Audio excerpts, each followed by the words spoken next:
अबीरा को जब ये पता चलता है कि अरमान ने कल की ही डेट ली है डिवोर्स केस के लिए फाइनलाइज करने के लिए, तब वो पूरी तरह से टूट जाती है। जब उसे पता चलता है कि कल ही उसका रिश्ता ख़त्म हो जाएगा, अब अरमान से उसका कोई वास्ता नहीं रहेगा, तब वो पूरी तरह से बिखर जाती है। और यही देख उसका पूरा परिवार भी एकदम से चिंता करने लगता है अबीरा के लिए। दूसरी तरफ यहाँ पे कियारा चारुदी के पास आती है और कहती है कि चारुदी, आई एम सॉरी करके। यहाँ पे चारू को ये लगता है कि कियारा ने अबीर की तरफ अपना प्यार सेक्रीफाइस किया है। वो समझ गई है कि अबीर का उसकी तरफ प्यार नहीं है, लेकिन ये तो होता उल्टा है। कियारा कहती है कि मैं हार नहीं मानूंगी, मैं अभी अभी अबीर को प्रपोज करके आई हूँ। ये सुन के चारू एकदम से चौंक जाती है। वो कहती है लेकिन वो तुझसे प्यार नहीं करता तो क्यों ये सब कर रही है। वो कहती है वो करता नहीं है, लेकिन शादी के बाद तो वो करने लग जाएगा ना। यहाँ पे चारू को समझ में नहीं आता कियारा को कैसे रोके। कियारा कहती है कि शादी के बाद वो प्यार करने लगेगा और ये धीरे धीरे ही तो डेवलप होता है ना प्यार। यहाँ पे दूसरी तरफ हॉस्पिटल में आर के अपनी माँ से मिलने आता है, जो कि उसकी माँ नहीं है, अरमान की है, पर अभी के लिए उसकी माँ। यहाँ पे उसकी माँ उसका कान खींचती है और कहती है मेरी बहू को क्यों नहीं लेके आया तू। वो कहता है कि वो बिज़ी थी इसलिए। तो वो कहती है मुझे उसे एक ज़रूरी चीज़ दिखानी है। वो कहता है ठीक है मैं फ़ोन लगाता हूँ करके। आर के फ़ोन लगाने का नाटक करता है और कहता है माँ आई एम सॉरी, मन में बोलता है कि मैं ये नाटक कर रहा हूँ अबीरा जी को कॉल करने का। और वो जानबूझकर बोलता है अच्छा आप बिज़ी हो, कोई बात नहीं, मीटिंग में हो, कोई बात नहीं, माँ को मैं कह दूँगा, वो समझ जाएगी करके, और फ़ोन रख देता है। यहाँ पे वो माँ को बोलता है वो बिज़ी है करके, वो बाद में आ जाएगी करके। वो कहती है ठीक है करके, इतनी बिज़ी है क्या, इतना काम करती है वो। तो वो कहता है हाँ वो बहुत काम करती है करके।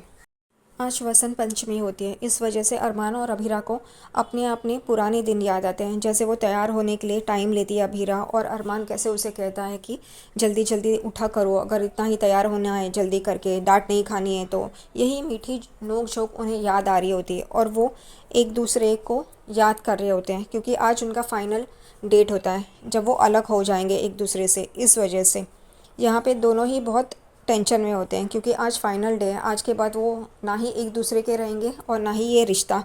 और वो दोनों ही काले कपड़े पहनते हैं और कोर्ट के लिए निकलने के लिए तैयार हो जाते हैं। यहाँ पे दोनों ही अपने अपने रिश्ते को लेके बहुत ही टेंशन में होते हैं। यहाँ पे अरमान वो अंगूठियाँ जो उसकी और अबीरा की होती है, जो ड्रॉर में रखी होती है, वो निकालता है और अपनी अंगूठी पहन लेता है, और फिर निकालने की कोशिश करता है तो वो नहीं निकलती, क्योंकि आज के बाद तो अब वो अबीरा का नहीं रहा, तो वो अंगूठी तो निकालनी ही पड़ेगी करके। यहाँ पे दूसरी तरफ अबीरा भी आईने के सामने खड़े होकर कहती है कि अब ये मंगलसूत्र का क्या काम, मेरा रिश्ता तो ख़त्म हो रहा है करके। और वो भी खींच रही होती है लेकिन निकलता नहीं है, और वैसे ही छूट जाता है, फिर मंगलसूत्र गले में ही रह जाता है। यहाँ पे पोद्दार हाउस में सब लोग वसंत पंचमी की तैयारी कर रहे होते हैं, सब लोग खुश होते हैं। यहाँ पे मनीषा कहती है विद्या को कि जेठानी सा आप सीढ़ियों की तरफ क्यों देख रही हो बार बार। तो वो कहती है मैं काजल को देख रही हूँ करके। यहाँ पे मनीषा को समझ में नहीं आता, लेकिन फिर भी वो ठीक है बोलती है। दूसरी तरफ यहाँ पे घर पे बहुत ही अच्छा माहौल रहता है वसंत पंचमी का। गोयनका हाउस में भी सब लोग टेंशन में होते हैं। यहाँ पे सुवर्णा कहती है मनीष जी को कि मैं वसंत पंचमी की आज तैयारी नहीं करूँगी और ना ही मुझे मनाना है, क्योंकि अबीरा की इस हालत में मुझे कुछ भी नहीं करना है करके। यहाँ पे पोद्दार हाउस में माधव की नज़र एकदम से सीढ़ियों की तरफ जाती है और दादी सा भी देखने लगती है, तो अरमान काले कपड़े पहन के आ रहा होता है। ये लोग सब चौंक जाते हैं अरमान को इस तरह देख के। दादी सा आगे आती है और अरमान को पूछती है अरमान तुम ये काले कपड़े पहन के क्यों आ गए, आज तो वसंत पंचमी है, त्यौहार है, और तुम ऐसे कपड़ों में। वो कहता है आज मेरी ज़िंदगी का सबसे बड़ा फैसला होने जा रहा है करके। किसी को भी कुछ समझ में नहीं आता, यह सब विद्या का कांड है, विद्या को पता है, बाकी किसी को भी कुछ पता नहीं है। वो कहता है कि आज मेरा डिवोर्स होने जा रहा है करके। यहाँ पे अभीरा भी अपने घर में गोयनका हाउस में सीढ़ियों से उतर रही होती है अपनी बैग लेके, काले कपड़े पहन के, और उतने में ही सुवर्णा उसके पास आती है, उसका बैग लेती है और उसको लेके टेबल के पास आ जाती है। सुवर्णा अभीरा को जूस दे रही होती है पीने के लिए, लेकिन वो कहती है मुझे नहीं चाहिए करके। यहाँ पे गोयनका हाउस में सब लोग अभीरा के लिए बहुत परेशान होते हैं। ये लोग कहते हैं कि हम लोग भी चलते हैं करके, लेकिन वो कहती है नहीं करके। दूसरी तरफ यहाँ पे दादी सा कहती है ये हमें पता नहीं था कि आज की डेट मिली है तुम्हारे डिवोर्स के लिए, चलो अच्छा है। यहाँ पे अरमान कहता है अबीरा ने आज की डेट ली है करके। तभी वो कहती है चलो, उस लड़की को इतनी तो अक्ल है। अबीर कहता है कि मैंने ड्राइवर को बोल दिया है गाड़ी निकाले, हम सब चलेंगे अबीरा के साथ। तभी अबीरा कहती है नहीं, कोई भी मेरे साथ नहीं आएगा, ये मेरा और अरमान का फ़ैसला है, और बहुत बार पहले भी हमारे घर वाले इसमें इन्वॉल्व थे, तो आज हम दोनों को ही इसका सामना करना पड़ेगा, इसलिए मैं अकेले ही जाऊंगी। और मेरे आंसू जो बहेंगे वो मैं नहीं चाहती कि मेरे घर वाले देखें और टूट जाए। दूसरी तरफ यहाँ पे चारू भी प्रे कर रही होती है कि अभीर जल्द से जल्द अपने पैरों पे खड़ा हो जाए और अपना शो कर ले ताकि वो मुझे भूल जाए। उतने में ही पीछे कियारा आके खड़ी हो जाती है और ये चारू देखती है। चारू कहती है तू यहाँ पे? तो वो कहती है हाँ, और वो एकदम रेडी होती है और उसके हाथ में गिटार रहती है। चारू कहती है ये गिटार लेके कहाँ जा रही है? तो वो कहती है कि मैं अभीर को ये गिटार देने जा रही हूँ। चारू एकदम से चौंक जाती है और कहती है क्यों?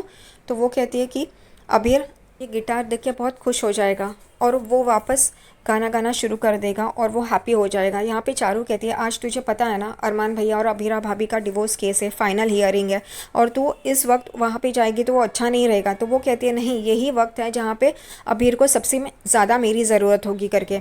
यहाँ पे चारू कहती है ये गिटार के लिए पैसे कहाँ से आए? तो वो कहती है क्रेडिट कार्ड। चारू पूछती है कितने का लिया? तो वो कहती है 25 लाख का। यहाँ पे चारू चिल्लाती है 25 लाख? ये तेरे मम्मी डैडी के पैसे हैं, तू कैसे खर्च कर सकती है? तू कभी जॉब करेगी तभी लिया होता तो ठीक था। यहाँ पे कियारा कहती है आप मम्मी डैडी वाली फीलिंग मत लाओ ना प्लीज़ करके, और वो वहाँ से चारू चली जाती है। यहाँ पे दादी सा कहती है रुको हम भी आते हैं तुम्हारे साथ। तभी अरमान कहता है नहीं, हम दोनों ने अपनी रिश्ते की शुरुआत अकेले की थी, अब इसे भी हम अकेले ही फेस करेंगे करके, और किसी की दखल अंदाजी नहीं चाहिए करके, और वो चला जाता है। यहाँ पे विद्या देखती रहती है और विद्या मन में कहती है कि मेरे बेटे तुझे थोड़ी सी तकलीफ़ बर्दाश्त करनी होगी, बाकी बाद में सब कुछ ठीक हो जाएगा। यहाँ पे मनीषा जेठानी सा को कहती है आप रोकिए ना, अगर आपने रोका तो अरमान रुक जाएगा करके। अरमान ऐसी गलती मत कर करके मनीषा बोल रही होती है, लेकिन विद्या यहाँ पे सुनती नहीं है। विद्या मनीषा का हाथ अपने हाथ से निकाल देती है, छुड़ाती है, और ये अरमान देख के उसे बहुत बुरा लगता है, उसकी आंखों में आंसू आ जाते हैं। यहाँ पे कोर्ट में अरमान, फूफा सा और चारू यहाँ पे कोर्ट में होते हैं। चारू अभीरा भाभी को कॉल लगा रही होती है क्योंकि वो अब तक पहुँची नहीं है। तभी फूफा सा संजय बंसल अपनी बेटी को कहती है वकील साहिबा आपकी क्लाइंट क्या भाग गई क्या? आ ही नहीं है, अब क्या एलिमनी के लिए वो कुछ और तगड़ा इंतज़ाम कर रही है? यहाँ पे चारू कुछ बोलती नहीं है। तभी अरमान कहता है फूफा सा बस हो गया करके। उतने में ही जज साहिबा आ जाती है और वो कहती है पति पत्नी आगे आ जाइए। तभी यहाँ पे चारू कहती है जज साहिबा मेरी क्लाइंट बस 5 मिनट में पहुँचती होगी, प्लीज़ 5 मिनट दे सकती है आप? वो कहती है ठीक है करके। और यहाँ पे सब लोग अभीरा का इंतज़ार कर रहे होते हैं, लेकिन अभीरा मंदिर में होती है, वहाँ पे प्रे करने गई होती है मंदिर में।